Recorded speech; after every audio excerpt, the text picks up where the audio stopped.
Takes a while to gotta build a head of steam.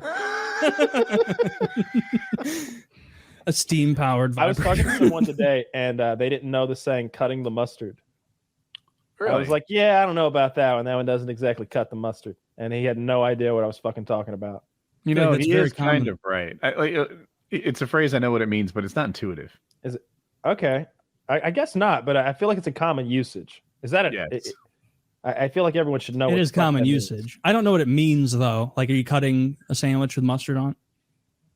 Well, are you diluting the mustard when you cut the mustard? All I know is that when you cut that mustard, you've accomplished the goal at hand, and you've lived up to expectations. You're up to par, et cetera, et cetera. Huh. Yeah. So Zach explained what cut the mustard means. It means if someone can't cut the mustard, they're unable to succeed. I just don't know why it means that. I need the origin. Yeah. Because you only use it in the negative. You never say that really cut the mustard for me. You didn't quite cut the mustard, did you? Yeah, it's a mean saying. Couldn't stand up to that mustard. It was too thick and viscous. You couldn't even cut it. Yeah, too spicy for you, you bitch. Oh. I mean, okay, they had to actually cut the mustard crop down, like the stalks of mustard thing. That makes so much more sense than the sandwich case. And you had to have a scythe sharp enough to, quote unquote, cut the mustard. So if you had a good scythe, it was... Okay. The crop could grow up to 6 feet high and was very arduous work requiring extremely sharp tools. When blunt, they would not cut the mustard. Okay. Hell yeah. All right. Man, I learned something. Yeah, I hadn't even considered that mustard didn't come from bottles. Yeah, I can't wait to be drunk in a year and incorrectly explain that to someone. just get it wrong at someone's barbecue.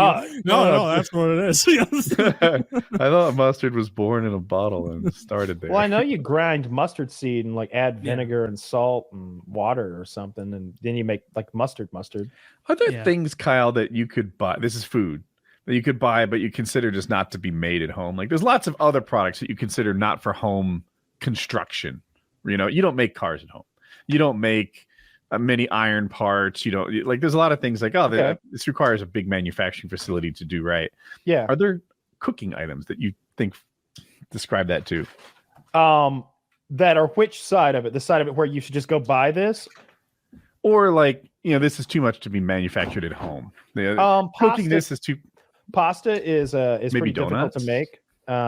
Donuts are easy to make because you're literally pouring you mix up batter and you pour that into boiling oil and a donut. It's done. They're the easiest thing to make. But what about a more complicated donut that had jelly in it? You bake them and you inject some. I mean, sure, it's easier to buy donuts than make donuts, but they'll taste better if you make them, right?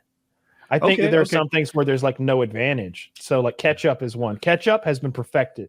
That in particular, I watched maybe Adam Ragusa or maybe one of those YouTube chefs who he's like, all right, we're going to take the Taco Bell, whatever the fuck, and we're going to make a good one. He does that sort of shit. And he was like, well, I mean, we're going to make ketchup, but just so we're clear, these guys mastered it 180 years ago, and there literally is no topping them. I was stuck on donut because I read an article that said donuts were really difficult to make well, and they don't get the credit like people who make steaks well. And I'm only as good as my source. I don't know anything about cooking. World knows this. There's two kinds of donuts. There's the donuts you bake, and there's the donuts that you fry. Mm-hmm. Yeah, I don't know much about baked donuts.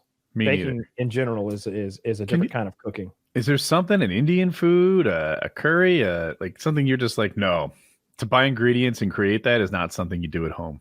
Yeah, I've tried to cook a lot of things that are really difficult. I found that hot and sour soup, which is a Chinese food soup. Mm-hmm. I love that soup, but it's really difficult to find a restaurant that makes a good bowl of hot and sour soup. So I set out to make my own once, and the list of odd ingredients that don't show up in shelves. Are you saying Livonia is not known for its Chinese cuisine? I'm saying that Atlanta isn't known for having a lot of black fungus on hand when you go to the grocery store, and that's one of the dehydrated black fungus is one of the ingredients, and along with tofu and bamboo sprouts and any number of weird sauces and liquids that have to be added to soup. And so I came to the idea that it's absurd to make your own hot and sour soup because of that list of ingredients. I'm just an $8 bowl of soup that I didn't really even want that much because it's summer. So now I just order that. But then there's some things that it's you spent the time to do that. It's really going to show and that comes with I think with like chicken stock and beef stock, seafood stocks that you make, instead of just getting a bottle of something and pouring in there, if you take the time to do that, and it does take time, like you can definitely taste the difference. Taylor, can you think of anything, a food that you'd commonly get at a restaurant, but you just wouldn't attempt at home? I mean, any Asian shit other than stir fry. Like, because you always try and like make it healthier, and so you don't put like MSG and all the butter and oil they do, and it never turns out the way you want it to. I'm not convinced MSG is so bad for you. It's not bad for you at all. I have bottles and bottles of it. I have a bottle. It's called Accent, and it's literally just MSG. I haven't used it, but I have a bottle. It's called monosodium glutamate. No, this is on the back. It says Accent, monosodium glutamate. MSG, motherfucking. That's all that's in there. And it says open, like it opens up the flavors. Yeah, which is probably the most impressive. Like that's more impressive than gunpowder. It does the same thing salt does, but better. It's super salt, and there's nothing bad at all. Does it raise your blood pressure? No more than salt does. If it does, no, that's not okay. I'm not looking for a tie. I'm looking for a substitute. We're not here to be a baby about blood pressure. We're making chili, so we're gonna. I'm a bit of a baby. I gave you that new drug. Take it. Oh, I haven't tried that yet. Yeah. Get on that bandwagon. I wrote it down. I'm about to start taking it. I just got it the other day. It's prescription. Yeah, it's a prescription blood pressure medication. Yeah. With a lot of supposed other positive benefits, like a laundry list of them, almost too many.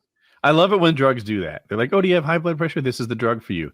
By the way, symptoms include higher IQ and longer dick. Yeah. Now, careful, your dick's gonna get real hard. It's like, fine. Like,